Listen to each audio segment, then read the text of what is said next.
ushobora kuba wumvishe ko Kabuga Felicien yapfuye ariko akaba ari byinshi utigeze umenya ku rupfu rwa Kabuga Felicien. Ese icyaha yakoze ibyaha yarakurikiranyweho hari ingaruka bishobora kugira ku muryango we? Byose turaje turabiganiraho. Ese ku ruhande rw'u Rwanda bivugaho iki? Ese ku ruhande rw'umuryango wa Kabuga Felicien bimeze bite? Ese ku ruhande rwa rukiko mpanabyaha ruri mpuzamahanga rwashyiriyeho u Rwanda rurirahi mu Buholandi nurwasigariyeho urwari ruriho ho barabivugaho iki? Byose ndaje ngo mbikubwire. Ndi Benga Oziana The Quick Times News. We cyuri gusabwa no kujya hasi hari subscribe ugakanda ubundi tugakomeza kubana nanjye ngahita mbikuvira imuzi n'imuzingo nkwaye ikaze. Kabuga Felicien wakurikiranweho uruhare mu rukomeye muri jenoside yakorewe abatutsi mu mwaka wa 1994 yapfiriye mu bitaro by'Irahi mu gihugu cy'u Buholandi, igihugu yarafungiwemo by'agateganyo mu gihe yarategereje ikindi gihugu kigomba kumwakira.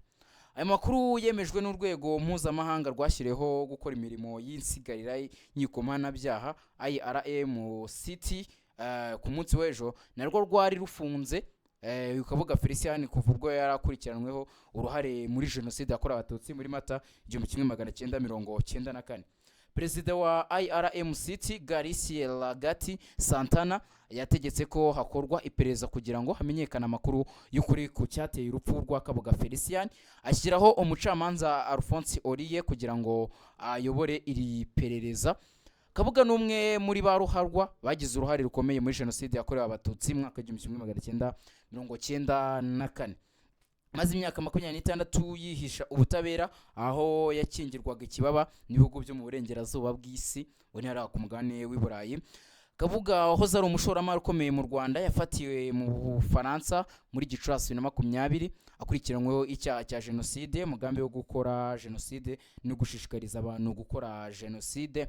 Uyu mugabo kandi yarakurikiranyweho ibyaha byibasira inyoko muntu birimo ubwicanyi, ubuhotozi no kurimbura abantu, byose byakozwe mu gihe cya jenoside yakorewe abatutsi muri Mata 1994. Tariki ya 26 Ukwakira 2020 Kabuga yoherejwe muri kasho ya IRMC Irahi kuko urwego ari rwo rwari rufite ubasha bwo kumuburanisha ku byaha yarari kurikiranweho. Urubanza rwe rwatangiye tariki ya 29 Nzeri 2022. Muri Nzeri 2023 urugereko rw'ubujurire bwa IRMCT rufata umwanzuro wo guhagarika kumuburanisha rwemeza ko adafite ubushobozi bwo kuburana kubera uburwayi. Nubwo urubanza rwa Kabuga rwahagaze, abacamanza ba IRMCT banzuye ko aguma muri kasho ya Loni Irahi hara mu gihugu cy'u Buholandi mu gihe yarategereje ko hari igihugu cyakwemera kumwakira. U Rwanda rwagaragaje ko rwiteguye kumwakira ariko abanyamategeko be nabo mu muryango we barabyanze, batanga impamvu zirimo ko uburwayi bwe butamwemerera gukora urugendo rurerure rw'indege.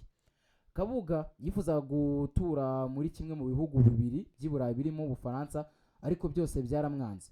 Ubuholandi nabwo bwagaragaje ko budashaka ko afungurwa ko abugumemo, nibashaka nyine ko yava muri gereza akaguma hariya mu gihugu cy'u Buholandi. Ubushinjacyaha bwa IRMCT bwagaragarije uru rwego ko Kabuga nta mahirwe afite yo kwakirwa n'ibihugu yifuza kubamo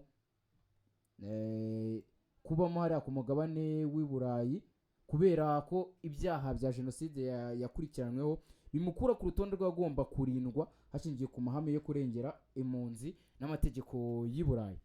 Ubushinjacyaha kandi bwagaragaje ko kuba Kabuga yaramaze imyaka myinshi yihisha ubutabera aba mu bihugu birimo kimwe mu byo yifuza gufungirwamo, aho umuryango we wamufashije kukigumamo binyuze mu guhindura imyirondoro, ibyo bimwambura amahirwe yo kwakirwa hariya ku mugabane w'i Burayi.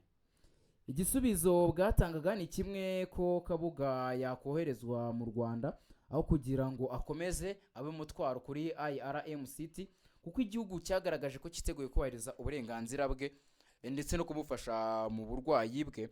Icyambere twakibaza kuki umuryango we wakomeje kwanga ko Kabuga Felicien aza gufungirwa hano mu Rwanda cyangwa se aza gutura mu Rwanda, kuko mbere na mbere ntago yari bwafungwe kuko urukiko mpuzamahanga n'undi rwari rwamaze kugaragaza ko atafungwa kubera uburwayi ahubwo ku kibanze kwaza ngo yitabweho ariko ari mu Rwanda. Ibyo nabyo twabyibaza. Ese ku ruhande rw'u Rwanda ubundi babivugaho iki? Turifashisha Dr Gakwenzire, perezida wa Ibuka, mu kiganiro haye ikigo cy'igihugu cy'itangazamakuru. Perezida wa Ibuka Dr Gakwenzire Philibert yatangaje ko kuba Kabuga Felicien yapfuye bidasobanuye ko ibyaha yakoze bipfuye, nubwo we yapfuye ataburanishijwe. Urwego mpuzamahanga rwashyiriweho gukora imirimo y'insigarira y'inkiko mpanabyaha rwemeje ko Kabuga yapfuye nk'uko nabibabwiye ku munsi w'ejo tariki ya 16 Gicurasi 2026.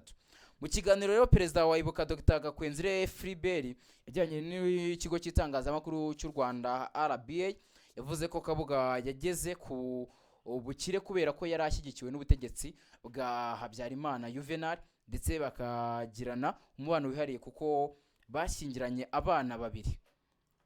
Mwaka w'igihumbi kimwe magana cyenda mirongo cyenda ubwo ingabo za RPA zatangiraga urugamba rwo kubohora u Rwanda, ari nabwo hatangiye guha uburenganzira amashyaka menshi ngo akorere mu Rwanda. Kabuga yakomeje gushyigikira ishyaka rya MRND n'ibikorwa bitandukanye byategurirwagamo jenoside yakorewe abatutsi muri Mata 1994. Kabuga n'umwe mu bashyigikiye umutwe w'intera hamwe witwaraga gisirikare wishe abatutsi benshi mu gihugu yifashishije amafaranga yari afite ariko ashyigikiwe na politike ya leta yari iriho kuri icyo gihe.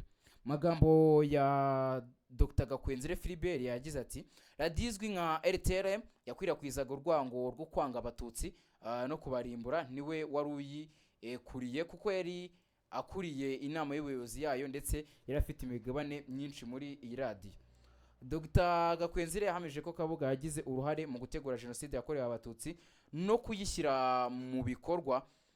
Ese dushobora kwibaza kuki Kabuga Felicien yafashwe bitinze?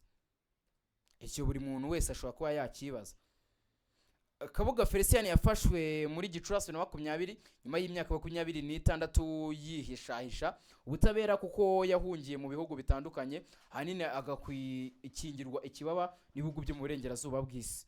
Dr Gakwenzire we mu magambo yagira ati nko kuba yarabanye na Habyarimana bafitanye amasano ya politike ndetse n'imibanire yabo hagati yabo byatumaga n'inzego z'ubuyobozi mu bihugu bitandukanye byo ku isi bimukingira ikibaba. Aho yanyuze hose bigashoboka ko bamuha impapuro z'inzira kugira ngo akomeze acike ubutabera. Yanasobanuye kandi ko n'abashakaga kugira ngo bamukurikirane barishwaga kuko yakoreshaga amafaranga atanga ruswa mu bice bitandukanye by'igihugu. Dr Gakwenzire yavuze ko icyaha cya jenoside kidasaza, bityo amateka azahora agishinja Kabuga. Ubwo ku bantu bibazaga niba kuba apfuye ahise aba umwere. Magambo yagize ati Kabuga arapfuye ariko ibyaha yakoze byo ntabwo bipfuye, n'amateka ntabwo apfuye. Jenoside ni icyaha kidasaza kandi nayo mateka azakomeza anamushinje n'icyo cyaha. Kabuga wahoze ari umunyemari ukomeye mu Rwanda yafatiwe mu Bufaransa muri Gicurasi 2020 akurikiranweho icyaha cya jenoside, umugambi wo gukora jenoside no gushishikariza abantu gukora jenoside. Uyu mugabo kandi yakurikiranweho ibyaha byibasiye inyoko muntu birimo ubwicanyi, ubuhotozi no kurimbura abantu, byose byakozwe mu gihe cya jenoside yakorewe abatutsi muri Mata 1994. Tariki ya 26 Ukwakira 2020 Kabuga yoherejwe muri kasho ya IRMCT Irahe kuko uru rwego ari rwo rwari rufite ububasha bwo kumuburanisha ku byaha yakurikiranweho. Impungenge ku batarafatwa noneho zo nizihe? Ko tubona ko nibyo Kabuga Felicien yarafashwe ariko apfuye hataratangwa ubutabera. Ubushinjacyaha bw'u Rwanda bumaze igihe bwohereje ibihugu bitandukanye impapuro zo guta muri yombi abarenga 1,100 bakekwaho uruhare muri jenoside yakorewe abatutsi. Dr Gakwenzire yavuze ko hari n'abandi bagishakishwa bari mu myaka nk'iya Kabuga, ku buryo nabo hari impungenge ko bizajya bivugwa ko badashobora kuburana. Murakantu bwo mukabike kuki aba impungenge ko badashobora kuburana, nuko babageze mu zabukuru cyangwa hari izindi imbaraga ziba zibyihishe inyuma. Byose nibyo kwanza tugatekerezaho. Dr Gakwenzire yavuze ko Ibuka n'indi miryango yaranira butabera yatangiye gushaka uburyo abapfuye bakurikiranweho ibyaha bya jenoside baryozwa indishyi. Ibyo byatangajwe n'ubundi na perezida wa Ibuka Dr Gakwenzire. Ubona uko bimeze, Kabuga Felicien nubwo yapfuye icyaha cyo kirakomeza n'ubundi kumukurikirana, ko icyaha ntago kijya gisaza noneho mweko icyaha nk'iki cya jenoside, ngo ni icyaha hakubaye ibintu nakita marorerwa. Sibyo nabivuga, kubona abantu barenga miliyoni bapfa mu gihe kingana n'iminsi 90 gusa. Urumva ni ibintu nyine, ni ibintu ntazi uburyo nabisobanura. Abantu barenga miliyoni mu minsi 90 gusa bakaba bamaze kuba babura ubuzima bwo. N'ubutegeze tukareba, reka twizere ko abandi n'ubundi bazafatwa, ababuze ababo bagahabwa ubutabera. Kandi Kabuga Felicien yahekuye cyangwa se ageze uruhare mu kubahekura, abatarabona ubutabera ni Imana izabahanayo ubutabera. Ikindi nababwira, tudatinze muri byinshi cyangwa se tutizinze mu magambo, reka dutegereze aho icyo IRMCT iza kuba ibitangazamo kuyiperereza igiye gukora. Dutegereze ture nimba n'abandi bayobozi b'u Rwanda ari cyo bavugwaho. Gusa ubutumwa bwa Dr Gakwenzire Philbert, perezida wa Ibuka, burumvikana cyane.